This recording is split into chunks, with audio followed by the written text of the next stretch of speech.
ఏంటి ఫుడ్ లేదు డబ్బుందని చూస్తున్నావా?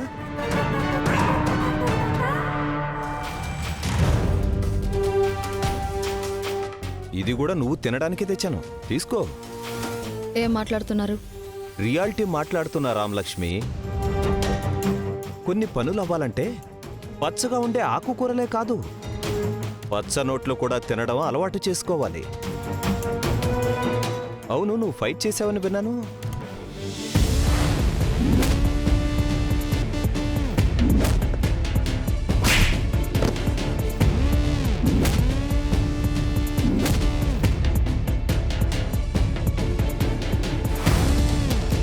ఆ వీడియో కూడా చూశాను, చాలా బాగుంది నీ పర్ఫార్మెన్స్.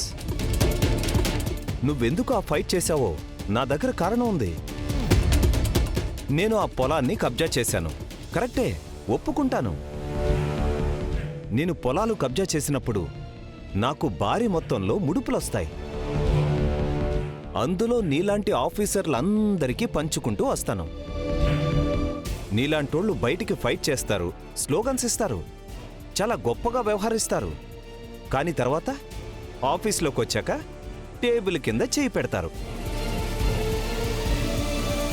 నేను నేరుగా నీకు కావాల్సింది అర్థం చేసుకుని టేబుల్ మీదే పెట్టాను, తీసుకో. అవి కూడా నీకోసమే. ఒరేయ్, మేడంకి విషయం చెప్పేశాను, వెళ్ళి వాడి పేరు కొట్టేసి నా పేరు రాయించండ్రా. చూడండి, ఒకసారి నేను పేరు మార్చిన తర్వాత మళ్ళీ రీప్లేస్ చేయడం కుదరదు. అందుకు నేను ఒప్పుకోను కూడా. చూడు రామలక్ష్మి, ఇప్పుడు గనక నువ్వు నా మాట వినలేదే అనుకో, ట్రాన్స్ఫర్ అయిపోతావు. ఇప్పుడు కనీసం నీ వాళ్ళకి దగ్గరలో ఉన్నావు.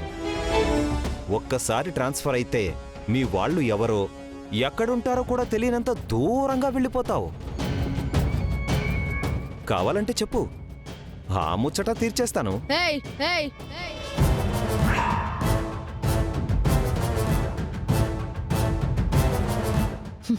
నువ్వు నాకంటే వయసులో పెద్దవాడివి. నీలాంటి వాడి మీద చేయి చేసుకోవడం నాకు సభ్యత కాదు. నాకు సంస్కారం ఉంది. పెద్దవాళ్ళని గౌరవించడం మా నాన్న నేర్పించాడు. అందుకే ఇలా పద్ధతిగా మాట్లాడుతున్నాను. లేకపోతే ఈ బాక్స్లో ఉన్న డబ్బులు చూడగానే ఇదే బాక్స్తో నీ మొహం పగిలేలా కొట్టేదాన్ని. నా మొహం పగల కొడతావా? ఎంత ధైర్యం నీకు? మరి లేకపోతే నన్ను ట్రాన్స్ఫర్ చేయిస్తావా? ఎక్కడికి పంపించినా ఇండియాలోనే ఉంటాను, ఇండియా అనే చెప్పుకుంటాను. అయినా నువ్వు ఈ పదవిలో ఎంతకాలం ఉంటావు?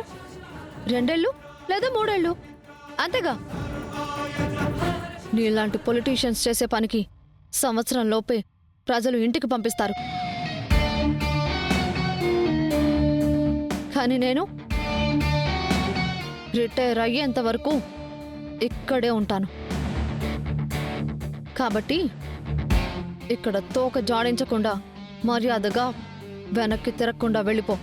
రామలక్ష్మి, మీలాంటోళ్ళకి ఒంట్లో పౌరుషం ఉంటుంది, కానీ డబ్బుండదు.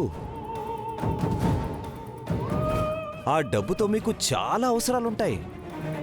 ఇప్పటికే మీ పాప విషయంలో డబ్బులు అవసరమని విన్నాను. ఇంకా ఎందుకిలా మొండిగా ప్రవర్తిస్తావు? నీ జీతం ఎంతుంటుంది? 50,000, 1,00,000, అంతేగా? నెలకి 26 రోజులు, రోజుకి 10 గంటలు పనిచేస్తే చివరికి అంతే వస్తుంది. కానీ నువ్వు జీవితాంతం సంపాదించేదాన్ని ఒక్కసారే ఇస్తున్నాను. ఈ డబ్బులు తీసుకుని హ్యాపీగా ఇంటికి వెళ్ళిపో. లేదు మాకు అడ్డొస్తాను అంటే నేను నిన్ను ఇబ్బంది పెట్టాల్సి వస్తుంది. నేను కూడా నీకు అదే చెప్తున్నాను. అయినా నీకెందుకు ఈ ఏజ్లో దర్జాలు, ఈ డబ్బు మీద వ్యామోహం? ఈ ఏజ్లో షుగర్, బీపీ, అల్సర్, యాసిడిటీ అన్నీ వచ్చుండాలి నీకు. నీ ఆరోగ్యం మీద శ్రద్ధ పెడితే ఇంకో 10 ఏళ్ళు బ్రతికే అవకాశం ఉంటుంది. కానీ నాలాంటి గట్టి ఆఫీసర్ దొరికితే ఆ 10 ఏళ్ళు కూడా డౌటే.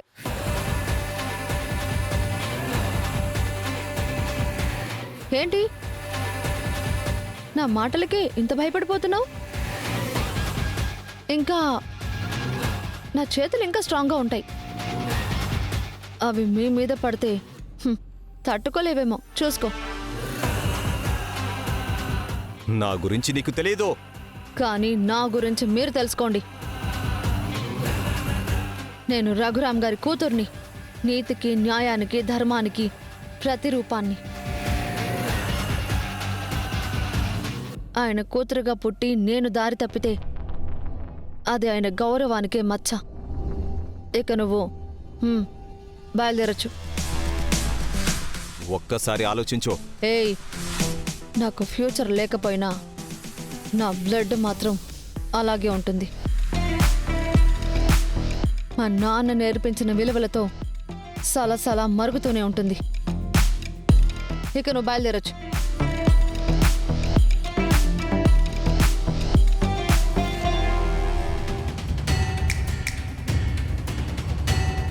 తీసుకెళ్ళిపో. హ్మ్.